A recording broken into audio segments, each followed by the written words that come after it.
Hey witches, welcome back. I'm Jamie with 7 Green Sisters for another video about beginner witch tips. So today I was reading something and I thought of this quick list of things to do. This is helpful reminders of things that you should be or should try to continually do. Remember, I'm never about telling you you have to do anything. This is all information for you so that you can grow your craft in whatever way you want to. Take what makes sense and leave the rest. So to start this video, it was really about keeping up with things to do because people do fall out of practice, especially when life happens, right? We get overloaded or kids, work, school, jobs, significant others, family, whatever it is. There's a time and point when your craft is going to fall off a little bit. Maybe when you're in the middle of research or you were really trying to learn something and things happen and you want to get back into it. My number one thing, and I say this a lot, but is to be writing things down. What's really great about writing it down, even when you're going through a hard time and you've kind of let up from your path, being able to reflect over that later, that hard time, the thing that you were dealing with, and maybe you'll even see a pattern that every year around the same time, you have a hard month or you have a hard 6 weeks, 8 weeks, whatever it is. We do fall into these patterns, these cyclical patterns that come back around.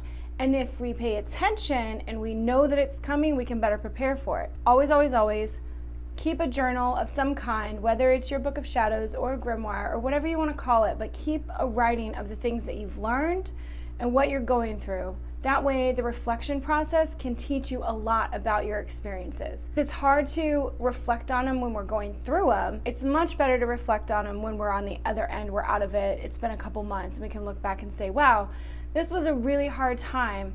What did I get from that? What did I learn? What brought me to that place? Is this a repeating pattern? I know that's a lot, but the key thing is to write stuff down. Write down what you learn, what you go through, your emotional experiences, your patterns, your repeats, whatever it is, so that you can better understand yourself and grow into the person that you want to become. So along with writing things down, it's also as you get further along in your path, or even if you're new at your path and you meet other people interested in things and you want to reflect on, well, here's what I've done, and you're sharing stories or something, there's a time and point where you're going to want to look at what you've done. And then all of a sudden you realize you have now become a teacher for somebody else. And if you have the steps that you went through, that might be able to help them on their journey. Think about it like that, where you don't have to necessarily rely on your memory. I don't know about you guys, but my memory recall most days is I don't know what I did yesterday.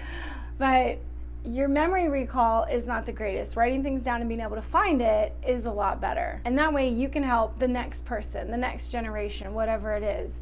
You know, even thinking about having kids, I wish I would have kept a lot of the things that I wrote about when I was pregnant with my son, when I had him, my first couple years in a bad relationship, because I could really reflect on that now in the writings rather than relying on my not so good memory. An offering of advice is to write things down. Also with writing things down, and when you're learning, whether it's through books or webinars or videos like this and you're keeping notes, write down where you got the information from so you can go back to it later. That's number one. The second thing is that as you acquire books and such, I've got these books laying around here. These are two similar books, The Green Witch and Green Witchcraft. With these books, the intros and their explanations are kind of similar. As you get further along in your research, you'll realize that a lot of places repeat the same topics. So once you've learned that and you've written it down in your grimoire or your book of shadows, you don't have to write it again. Like each new book, you're only looking for the stuff that you don't know yet. The way that you're learning or what you're learning, what you're leaning into learning, how about that? It becomes less, and so there's less burden. And you can even find the holes in your knowledge later, not by buying books, but by researching it online or seeing what other people's perspectives are. Writing things down, keeping a record, knowing what you've learned, what you've been through, finding the patterns, all beautiful parts of discovering ourselves and reclaiming our power. The second thing is a bit more like do it. This takes action. This is an action step.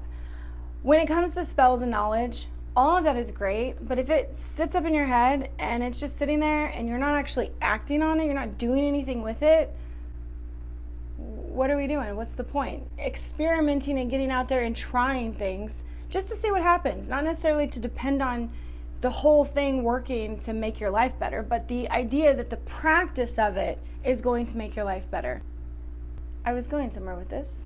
It was more about that as we learn, then we must do.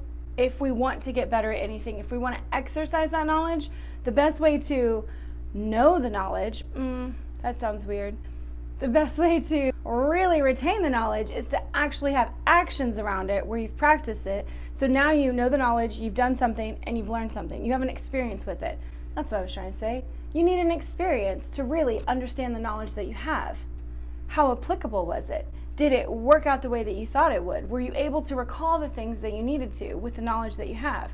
Do you need to do more digging, learn more things? With doing the work, which I wrote this as doing the mundane, because we usually think about the world in like the magic side and the mundane side, but the two are not actually separate. Magic is all around us. It's in everything. We are magic. We are part of this amazing, beautiful world created for our experience so that we could grow ourselves and do amazing things. Even though we call it a mundane action, it's more about the things that need to get done. Laundry, going to a job. Sometimes it's just the day-to-day of making meals or whatever that's going to take regular mundane living. With spells and knowledge, don't just count on the spell to do the thing. A good example of this is if you're doing a spell around prosperity and you've got very, very specific with it and you want to win the lottery or a car or something, or you want a new job or meet a soulmate, there are actual actions that need to be taken. Not just your spell work, but actual actions that you need to go out and do to help bring these things to you. If you don't create the opportunity for the spell to work, all the work that you did is kind of pointless because you just put it out there into the universe hoping that things will fall into your lap. Could, if you ask for it in that way, I wish something would just I wish my soulmate would show up at my door. Something like that, if you're asking for it, and that's your expectation. The expectation we create to call the thing into our life. But most of the time, you got to do the mundane work along with the magic work. And they're not separate, they both exist together. There's magic in the mundane. It's what helps drive everything along. But I separated it for this action step to know the difference between sitting in ritual or meditation and visualization and actually going out into the world and creating that change, bringing that opportunity to yourself, looking for the opportunity out there. The universe wants to give you everything that you want. But you do have to move your body and go out and seek it. With the third thing, and again, this is like to-do steps. This one is huge, like very big conversation, and maybe not so much in the realm of one step, to do, go out and do it. This is take back control of your life. For a beginner witch tip, this sounds really big, to take back control of your life. But as you are the beginner witch, as you are starting out in this, you are transitioning into a new way of life, a new way of thinking probably, because the old one didn't suit you. And so you are trying on a new persona, new skin, new clothes, whatever it is, however you want to see that. But you are stepping into a spirituality, and this is you reclaiming your life. Situations and circumstances have led you into a place where you're not happy, it's not fulfilling, that you don't connect, you're looking for more. Whatever it is that brought you into witchcraft, now is the time to take back control of your life. And we do this in a couple different ways. Number one, using spells, manifestations, and visualizations puts you more in control of your outcomes and what you're seeking. You get clear on your goals and then you work towards that. And you'll naturally feel like you are taking more control of your life because you're guiding, you're focusing and looking for that thing, the opportunity for that, the experience, whatever it is. So that is one way of taking back control of your life. Using spells and affirmations, I would say affirmations. Actually, I'm going to talk about that for a minute because affirmations have such a great use and they're not given the credit that they really should be. Words have power. Words have a vibration. They bring in an energy and emotion. And if you want to change your mindset, your feelings, the way that you're thinking, your repetition of negative thoughts and unworthiness, create an affirmation for yourself to feel stronger, to feel better, to feel safer, to feel more prosperous. I've told the story about me and driving in Florida because it's crazy and I did not like it, and I used to just have panic attacks every time I was driving, which didn't make it any better. white knuckle steering wheel and trying to get down the road, and the whole time just telling myself, I don't want an accident, I don't want an accident. I realized after becoming so upset about driving that I literally wanted to quit my job, I did not want to drive anymore because I didn't feel safe. And I had to sort of explore that. And instead of really not driving, I had to drive, I needed to drive, I created an affirmation that I put in my car. And every time I would get those feelings of anxiety, worry, fear, and bringing my vibration very, very low. All those emotions and feelings, that's a very low vibration. And remember, what you think about, you bring about. So I had to change my thinking. The moment that those repetitions of negative thoughts came in, I had an affirmations little piece of paper hanging from my rearview mirror, and I would just repeat these words. Gratitude, love, crap. I will have to get back to you on that. Gratitude, love, joy, gratitude. Shit. Can't believe I don't remember it. So we're going to say, the words were love, joy, gratitude, and another one that I can't remember, but it trained my brain, it trained my thought pattern, my neural connections in my brain to no longer associate fear and despair and worry when I'm driving, and more like, I'm safe, I'm thinking about other people being safe, everybody gets safely somewhere, no more rushing, no more speeding through traffic, no more trying to avoid people, just going with the flow and maintaining my awareness in a regular state, but no more anxiety with that.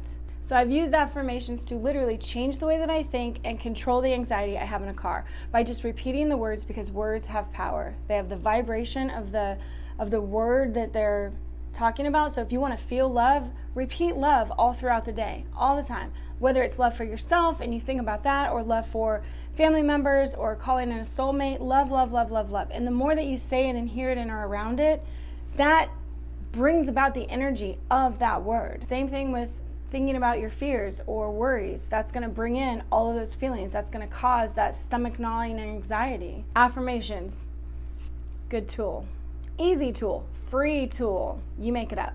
Lastly, you guys, I just want to say, be true to yourself. Like, whatever that looks like for you, don't let anybody else sway you into being anything else that you don't want to be. A lot of women that I've worked with who have, they're recovering religions, they've gotten out of places that had a lot of control over them rather than them having control of their own paths and destiny.